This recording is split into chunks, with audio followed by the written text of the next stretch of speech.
And so what we have to do, we've known it for ages, is we have to beat our swords into plowshares. We have to go back and look after agriculture, get the food, look after the people. But the other quote I think that goes along with that is, and the people shall know war no more.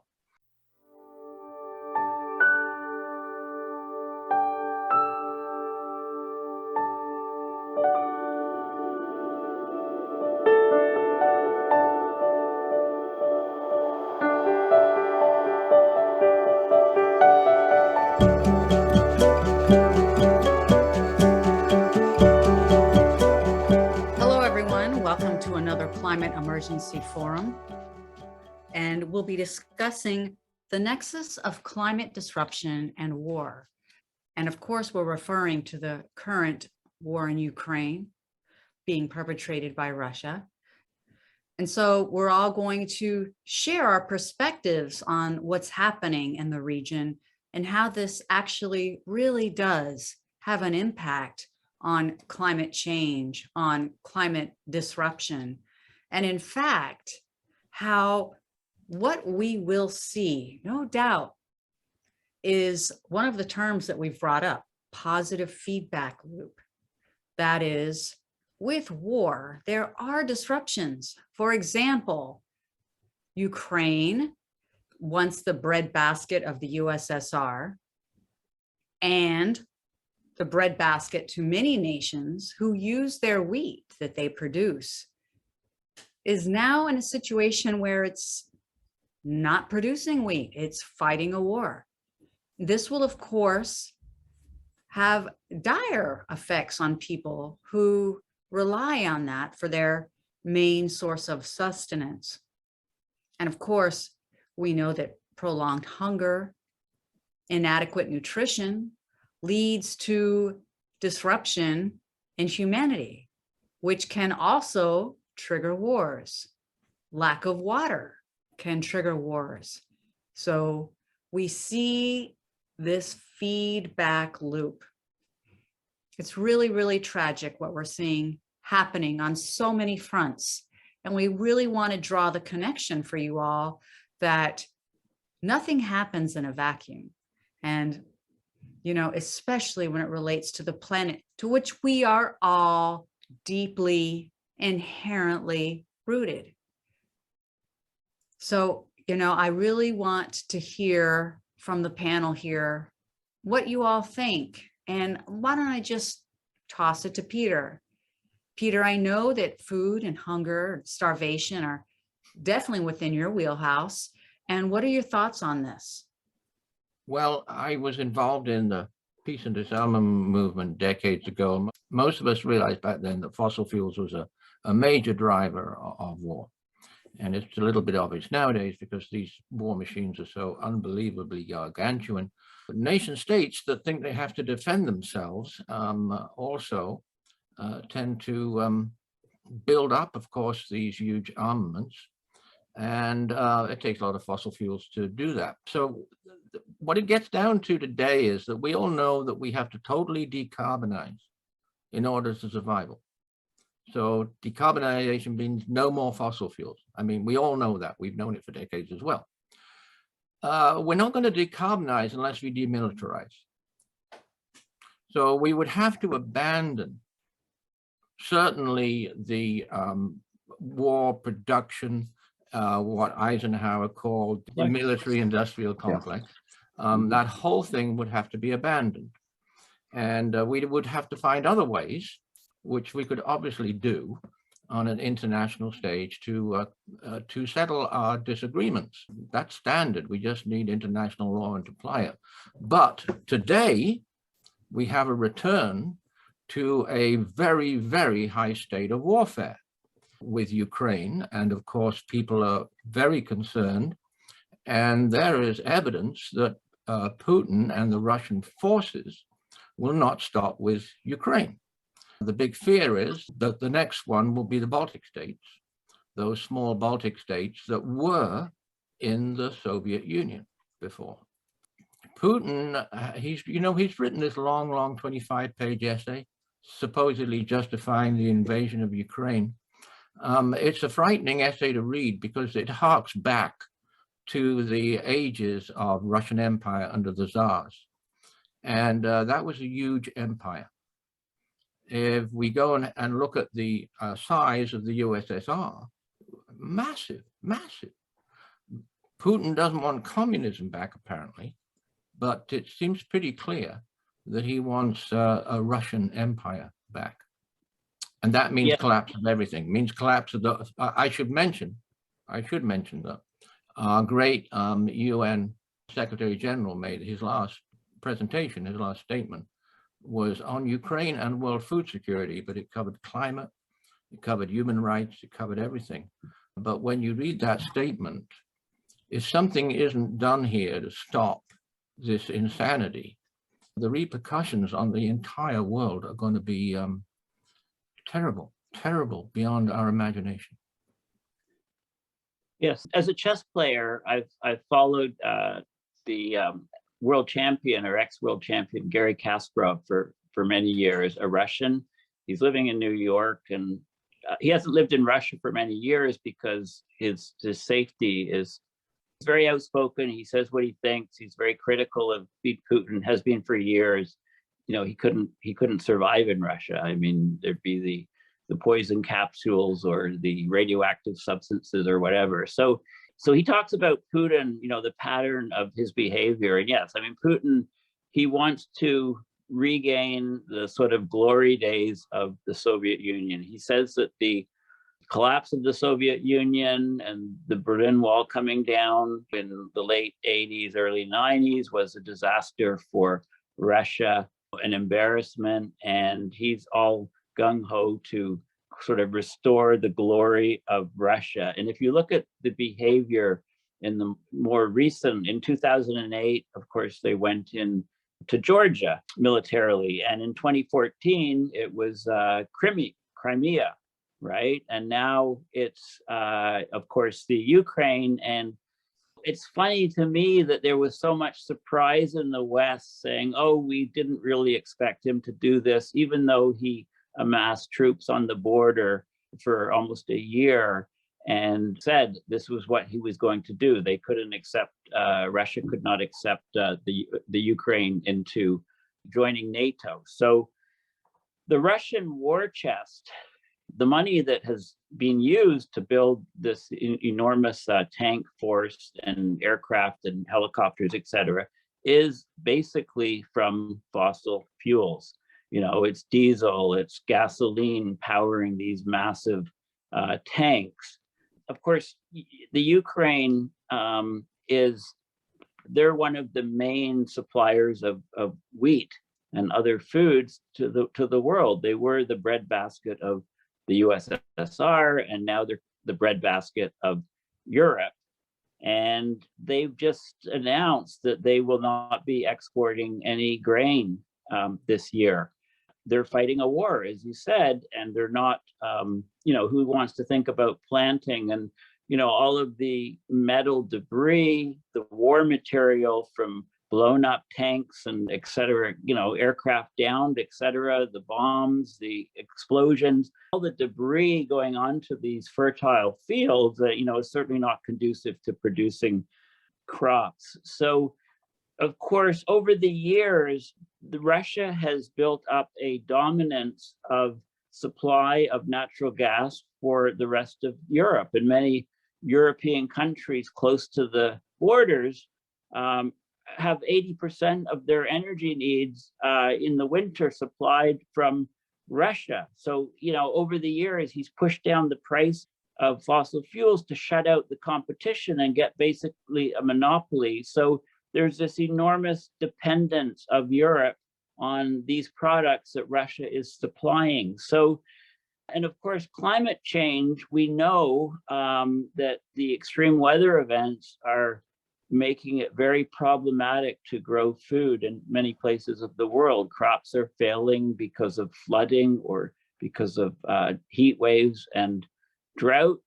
And, you know, grain prices have already been rising from climate change. The pandemic caused all of these supply chain issues and shortages. And now this has happened with the war. So it looks very likely that we will have food price spikes as early as this summer because of this lack of grain and other crops being grown. And so, the military talks about climate change being a threat multiplier for all of these other issues. And of course, the IPCC report, the Working Group 2 report that just came out, Russia invaded the Ukraine on February 24th. The report, I believe, was released on February 28th.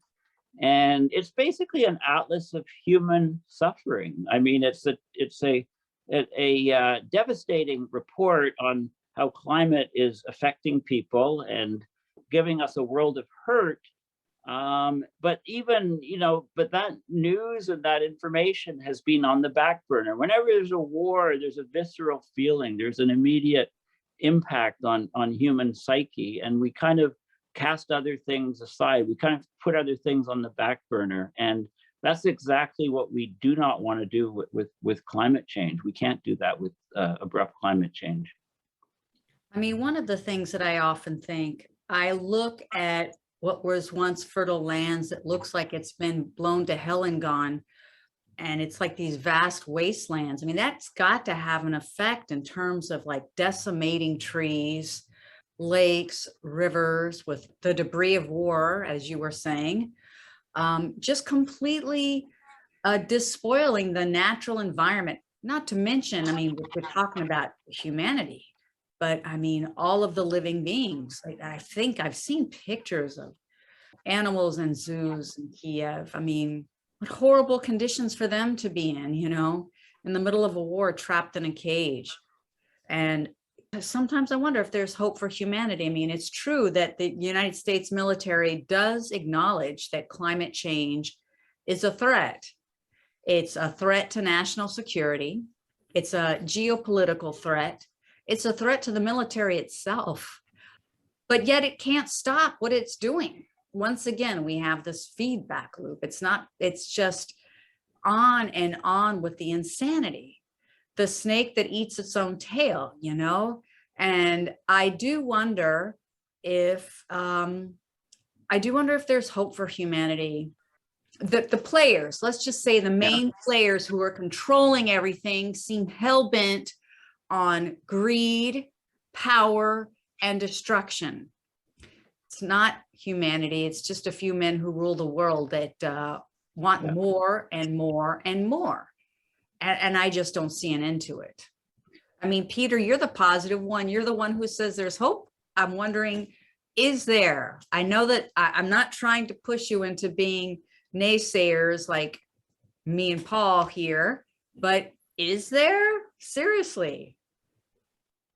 I want to say something. I go with Gandhi, who's helped me a lot when I read his autobiography. And whatever you're involved in, do not consider the outcome. Just do today your best that is right. And we're definitely in one of those situations now, because things are so terrible. If we look to the future, it's counterproductive. I want to bring in something else. War has always been about the acquisition of resources and the expansion of territory. And we have been doing it for hundreds and hundreds of years. A lot of wise people have pointed out that we have to stop it and how we can stop it and do otherwise. So I looked into the resources of the Ukraine, and I went past the breadbasket, which of course I've known, and it's huge. The Ukraine resources are very largely undeveloped, but they have 5 trillion cubic meters of natural gas. That's nowhere near the amount that Russia's got, but that is a massive amount of natural gas. So I thought, well, I mean, Putin's made his power on natural gas, so presumably he wants Ukraine's natural gas.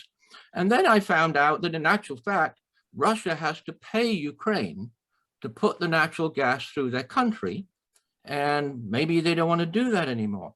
And then I found out that the transit system of pipes for natural gas in the Ukraine is by far and away the largest in the world. So that's natural gas.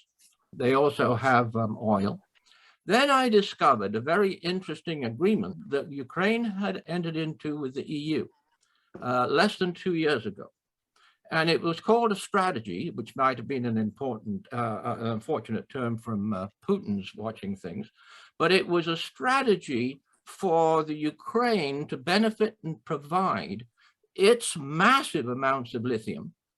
It has the most lithium in Europe, and Ukraine's massive amount of rare earth metals. So what you need to do to develop a clean energy, you have to have a lot of lithium, you have to have a lot of rare earth metals. So Putin's invasion, of course, scraps that agreement. So now, instead of heading off fossil fuels towards clean energy, which is the EU's policy, Putin's driving us in exactly the opposite direction. He's in actual fact sabotaging Europe's attempts and plans to switch from fossil fuels to clean energy. And of course, it's already been mentioned. Putin and his Russian powerhouse just want to stay with natural gas. And we know that, we all know, watching the negotiations and watching the process of decarbonization, that Russia is possibly the very worst country with regards to its promises and its efforts. The last report by Climate Action Tracker, which is the expert group that follows progress supposedly being made by nations, by countries, had an unusually scathing report on Russia. That all Russia seems to be interested in is developing and selling more natural gas, that Russia has contributed financially next to nothing into the process of the conversion. So this is very, very much about future with major, huge energy transformation. And whatever the future has in store for us, we know that today we have to decarbonize, and we have to get off all fossil fuels, and we have to all help each other to energy efficiency, obviously, but to get on to clean energy. Putin is a major, major, nasty, powerful obstacle to that conversion. And also, with our greatly warming Arctic and less sea ice, we're heading to a world where there is no sea ice cover in the Arctic.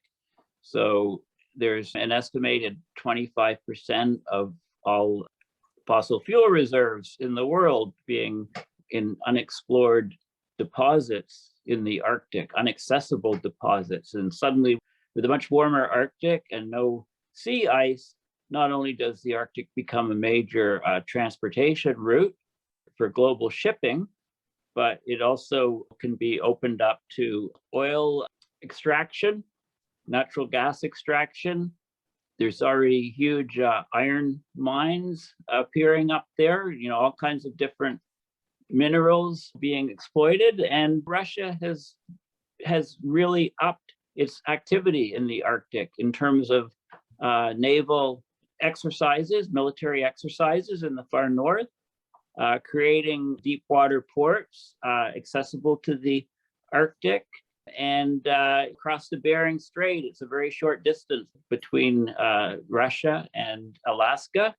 And just across the Arctic, of course, it's basically the Canadian archipelago, etc. So given what's happening with Ukraine, I think Canada would be wise, and the US would be wise to actually look at the far north very carefully in terms of, is this going to be a zone of conflict as soon as the sea ice is gone, etc. And the permafrost, of course, is thawing like crazy. I mean, we've seen these methane explosions causing huge sinkholes in the Yamal Peninsula, and we've seen huge slumps, retrogressive thaw slumps of permafrost. We've seen coastlines in the Arctic degrading from thawing permafrost and, increased wave action with less sea ice. So there's all of these issues to also be concerned about. And what you're saying is exactly true. I mean, I look at NATO and we've got 30 countries or something. We've got the world watching Ukrainian people being destroyed, Ukrainian cities being destroyed. The Russians just bombed an arts theater, and they think up to 1,000 Ukrainians were sheltering in the basement. There's no list on casualty numbers, but we're probably talking about mass casualties just from the one bombing today, the very same day that the Ukrainian president addresses the US Congress. Yesterday, he addressed the Canadian Parliament. And, all he's saying is close the skies. The air power is just, they're going after citizens. They're just destroying citizens, hospitals, schools, etc. Many children are dying. And the propaganda in Russia is just phenomenal. But at least there's mass resignations of people working for some of these news stations that are forced to report just the Putin line. So it's Putin has had a consistent pattern of expanding Russia and trying to, starting with Georgia and with the Crimea and now Ukraine, and like I say, this is all fossil fuel enabled, right? It's you've mentioned the huge resources of fossil fuels, natural gas in the Ukraine. We've mentioned the food, the importance of the Ukraine for minerals around the world, for grains. It's an extremely concerning time for humanity, but it's not, if you look in history, often there's a lot of political turmoil and wars and unrest when you're nearing the end of a pandemic. So this is nothing different from that. I mean, after the Spanish flu, that was a bit different because that was towards the end of World War I. But if you look at, bubonic plague and other global pandemics, usually there's a lot of turmoil and political unrest at some point of these world events. So history is repeating in that aspect. I mean, definitely, I agree. History is repeating. But after the Black Death, which killed up to half of Europe, I'm sorry, but COVID-19 can't hold a candle to it. There wasn't Chernobyl. There wasn't close to 9 billion people on the planet who are interdependent. I just feel like the stakes are so high now. And we can only emit so much more carbon into the atmosphere. It's already too much, right? It feels as though we're at a crossroads. And so it is very scary. Is Russia going to get its way and fight the good fight for the more use of fossil fuel for the foreseeable future? I mean, what's the end game here? And what does that mean for humanity? It's just frightening. It's certainly frightening. It's terrifying. Yeah. But another way to look at it is that humanity, with its huge increasing population, in theory at least, is being forced to unite, right? We have no future. You could look at climate change and population and everything else. We have no future unless we become one humanity. The obstruction to that I've always seen is the nation state. The nation state is a very divisive system, and we're seeing the result right now. Also, interestingly enough, all of the nation states, you go back as long as you want, they were all produced as a result of war. And they practically all have as their number one mission, activity, economy, what they call defense, but which is war. So hopefully, when the pain gets bad enough, humanity will realize that we have to become one humanity and we have to give up all of these anachronisms. And so what we have to do, we've known it for ages, is we have to beat our swords into plowshares. We have to go back and look after agriculture, get the food, look after the people, But the other quote I think that goes along with that is, and the people shall know war no more. So our ancestors for thousands of years have realized that we have to give up war.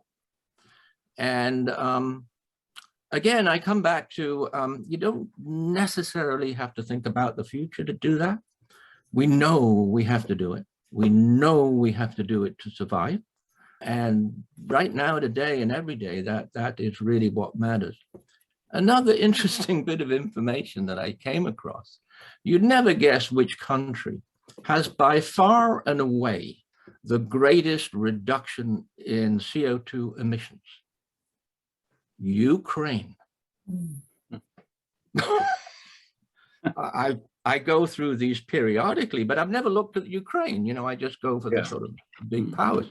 And so I thought I'd check Ukraine. Wow. Boom. You know, the people in the Ukraine, you know, people from all walks of life, they've had democracy since the early 90s. And they just can't fathom going back to what was happening before, you know, under communism. And the morale and the spirit of the people is inspiring the world. I mean, their president is inspiring the world. I mean, he gives talks via video feeds from, you know, the capital, which is war torn, and there's standing ovations in Canadian Parliament for minutes on end, and there's, you know, inspiring speeches. And I've never seen unity among Canadian politicians more than I did when I watched what was going on yesterday. And I think a similar thing is happened today in the US. And I think the West is realizing that under no circumstances can they allow Russia to just destroy the entire country. So I think we're going to see things happening. I mean, the almost $1 billion that was pledged just after the Ukraine president's speech to, you know, US Congress is for anti-aircraft equipment and anti-tank equipment.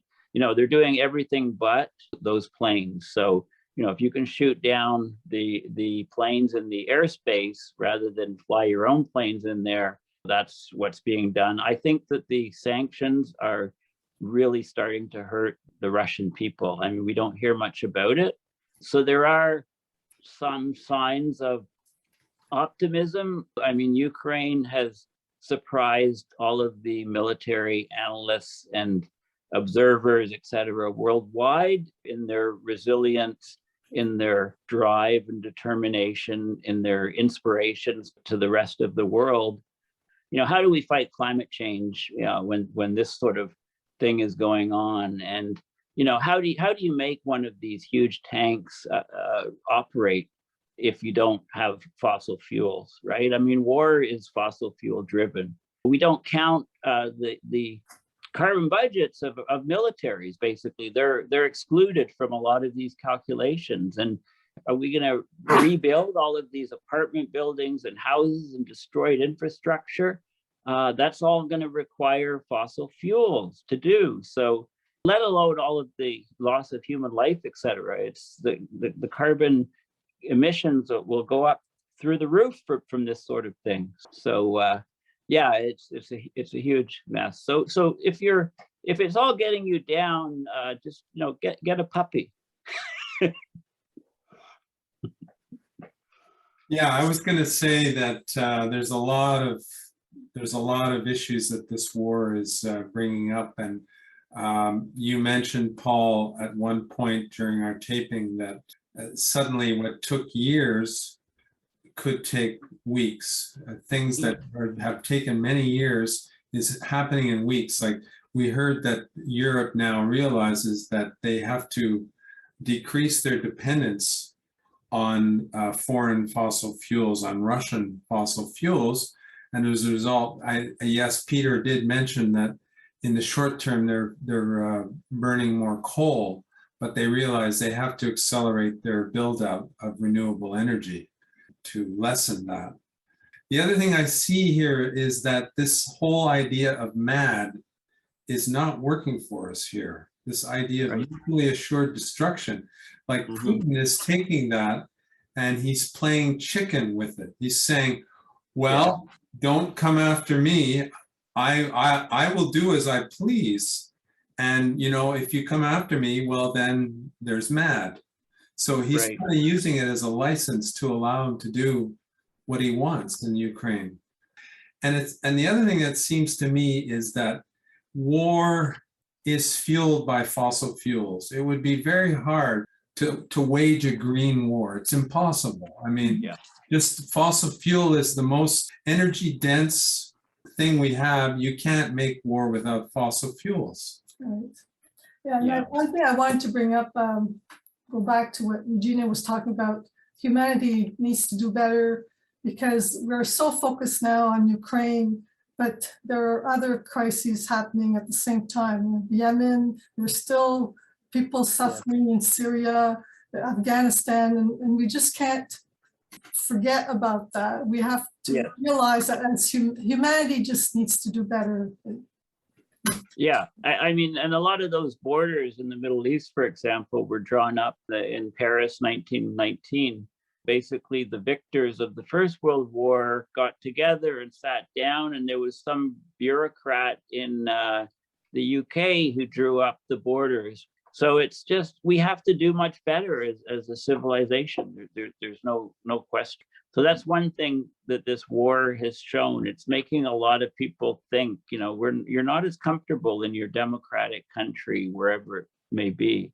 We had a taste of that with January 6th in the US, you know, looked like a civil war was breaking out there. And, you know, US politics is in a complete mess. So Putin single-handedly strengthened NATO.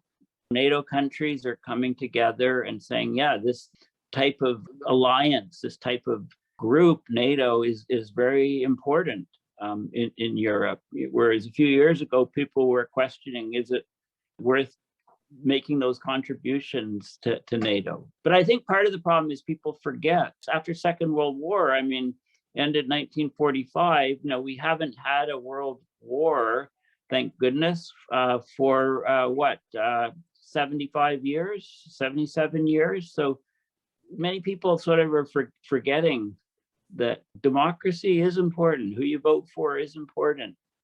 When you think about borders and countries, that whole concept seems a bit absurd, actually. When we had those first images from space of the Earth, right? The blue dot from space, you know, Carl Sagan images, he talked about it a lot, the blue dot. I mean, what are borders when you look at that? We're doing everything on this little blue dot, and we're creating all of these human-created conflicts. We're destroying our planet by these sort of things. I've got an interesting idea which came from my good partner, Julie. And of course, when I was in the peace movement, we were dealing with MAD, mutually assured destruction, and it really, really was insane. It still is. I mean, we've still got thousands of nuclear weapons here. So Julie said, well, why don't we do MASS, mutually assured survival? So that's, yeah, click, right? Yeah, Click. exactly. The most precious thing in the world, apart from our life, is peace. It always has been, right? In all of our cultures, in all our religions, in all countries, the most precious thing is peace. And we can do it. I mean, there are many, many examples. The biggest one for me, which I never thought I would live to see, was the establishment of peace between Northern Ireland and Southern Ireland. Two different religions who, in all of my lifetime, had horribly fought each other, awful, under, you know, the British government had never managed to do anything but make it worse. So the fact that they established peace, which they have to this day, is absolute proof that it can be done. But we cannot do it without getting rid of war, which means getting rid of fossil fuels. So we've said that a lot, and it needs to be repeated and repeated and repeated. And we have to, you know, 350.org's a fossil-free world, a fossil fuel-free future. It's the only future that we have, right? So Yeah. demilitarization, decarbonization, world peace is not a joke, right? Yeah. World peace is our destiny. And, no one controls the sun or the wind. We can all, use those as sources of energy, and then you're not reliant on any other country or politics with any other country. That's right. I love it. I love it. We need mutually assured survival. That's absolutely what we need. Thank you so much for that. Thank you, But Julie. just in case we don't get Hey, that, Julie, thank you. let's get to Mars and colonize Mars as a backup plan, right? Oh, plan B, yeah. Elon Musk. Thank you, Elon. So, Yeah, I'm not so sure that I'm Mars bound. So I've really enjoyed talking with you all. It's a very, very important topic. As we know, I think war and humanity have kind of been together since we've been around, but I hope we can be like Spock, on Star Trek. Just go beyond all of that, evolve. Let's look at our emotions and understand that they don't always lead us to good places. We don't have to be completely emotionless, but just not be driven by them so much. I know it sounds so idealistic, but to be quite honest, our survival depends on that. Our survival depends on, as Paul was saying, to do better. And Peter, I like what you said. Do the action and, don't focus so much on the outcome, because it can stop us from doing the positive actions that we need to do. And I'm going to take that advice. And I hope some of you out there, that might help you as well. Do the action. Try not to focus so much on the outcome. And I love this little saying, a jug fills drop by drop. So with each positive action, we just fill that jug up. We don't say, oh, it's just a drop of water. No, it's a positive action. We have no choice. We have no choice. So thank you all for joining us. And it's a sober look at a very sober topic. And with that in mind, if you have other topics that you like to recommend, please put them in the comments section. And if you have anything to say about this topic, about this terrible war that's going on in Ukraine right now, please put that in the discussion as well. Maybe we can have a talk about it. And also, if you haven't, go ahead and like this video and subscribe and hit the bell so that you can be reminded of the next time that we put out a video. You'll be the first to know. So thank you all. Thank you for joining us with the Climate Emergency Forum, and we look forward to seeing you next time. Until then, be well.